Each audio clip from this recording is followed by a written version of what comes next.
有冇諗過喺英國都可以有新年嘅氣氛呢？大家有冇聽到依家落緊雨啊？今日就係年初一啦。咁喺屋企整咗啲咩呢？米磨年糕、蘿蔔糕，意大利婆中意多料嘅。之後呢個菜脯仔啊，好重要嘅，自己烘乾咗呢，醃製起嚟。中意食嘅時候呢，煎一煎佢就好香噶啦，或者將就食都得噶。餸粥啦，同埋煎呢個菜脯蛋嘅。之後係有呢個啦，唔使出邊買啦，自家製嘅乾貝仔，耶！最靚最好嘅食譜送俾大家。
哇，好靚好香啊！自家製嘅乾貝，好好食。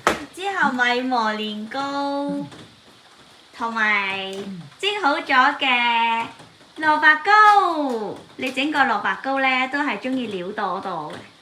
哇！今日你仲冇停啊？呢個係咩嚟㗎？呢個係辣椒油。哇哦！嗱，呢個係香噴噴嘅。呢個菜脯仔。之後呢，係有乜嘢？好似辦年貨咁樣嘅。係啊。乾貝仔啊，好香啊！啲乾貝。自製乾貝仔。之後呢，呢個係咩？菜脯仔，新鮮醃製嘅。乾乾香香㗎。好香啊！之後呢個咩？菜脯仔。菜脯仔。自己醃嘅烘乾之後。整埋年糕仔。米磨年糕啊，反領㗎！哇，冇防腐劑嘅，自家製嘅菜脯仔係最好食㗎。脆脆，縮縮脆。醃得幾鐘就醃到幾鐘就好食。我哋好中意食菜脯仔嘅。哇！最中意攞嚟煎雞蛋啊，蘿蔔糕面啊，少甜啲。